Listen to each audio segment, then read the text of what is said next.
the Siegfried Line.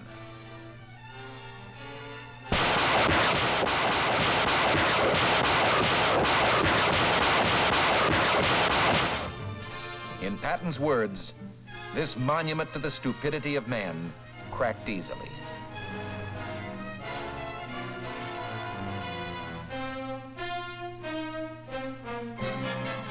The famous Third was now on the loose again, on a spring rampage that would bring the war to a close before summer.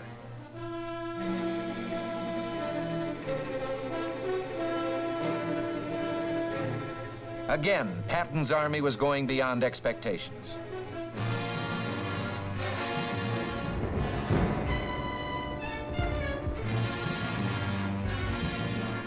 The enemy believed Patton would pause at the Rhine. He went right across.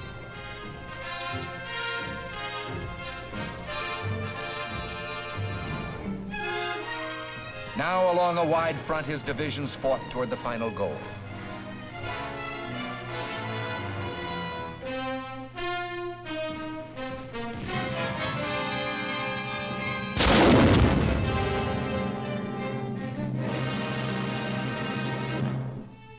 Always, he took time out to give credit where it really belonged, to the men, to Private Harold A. Garman, the Medal of Honor.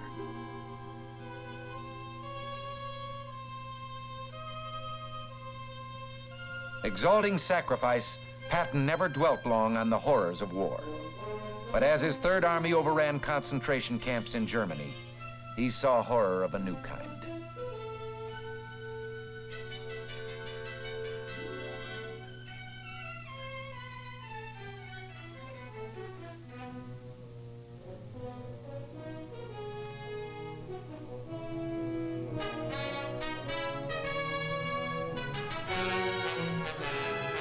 Victories piled up as the Third turned southwest to link up with Soviet forces in the Danube Valley.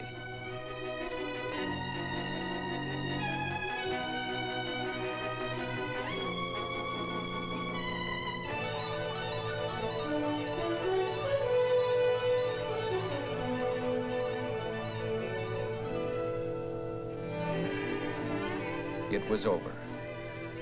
For a moment, Patton relaxed his carefully maintained role of colorful leader to be himself.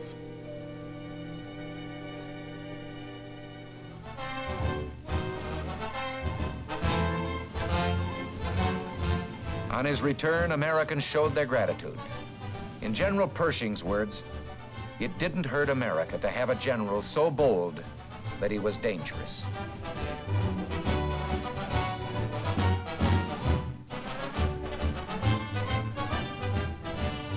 Los Angeles went all out in its reception. With him was General Doolittle, whose 8th Air Force in Europe did so much to assure final victory. Although no unit, no individual won the war, we're fortunate in having one here tonight with us who had a large part in winning the war. I'm pleased and proud to have been privileged to fight by the side of General George Patton.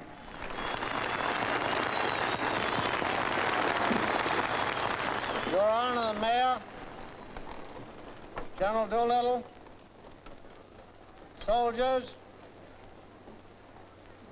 ladies and gentlemen, coming over here, there was a very great lesson. The first 4 hours, we passed over a destroyed land, utterly destroyed. You who have not seen it do not know what hell looks like from the top. That's what Germany looks like. That's what Austria looks like. That's what any place that the 8th Air Force and the 3rd Army worked on looks like.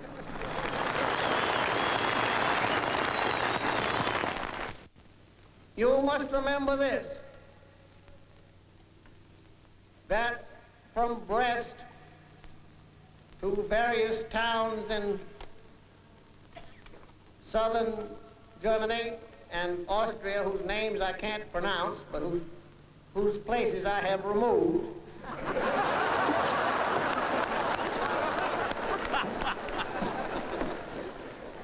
The trail of the 3rd Army and the 19th Tactical Air Command and the 8th Air Force is marked by more than 40,000 white crosses, 40,000 dead Americans. Few realized how deeply he felt about his men.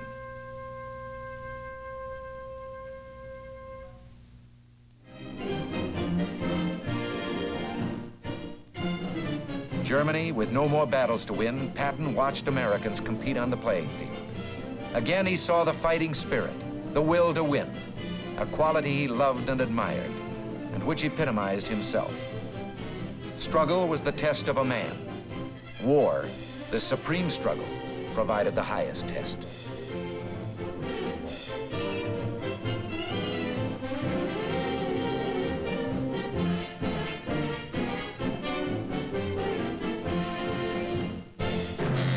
He had expected his own death to be spectacular.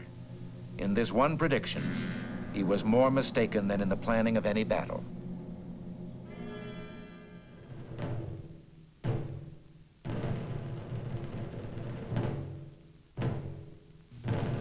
He died of injuries received in an automobile accident 4 months after the end of the war.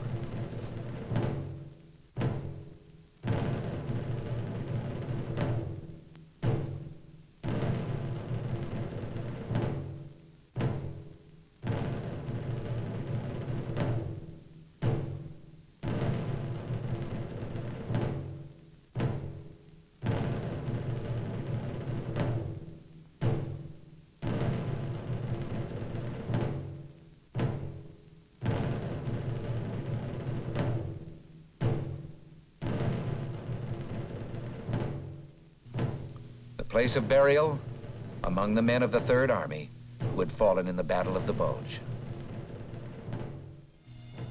His personality lives on in his statue at West Point. He lived for action and glory and reached the heights in serving his country.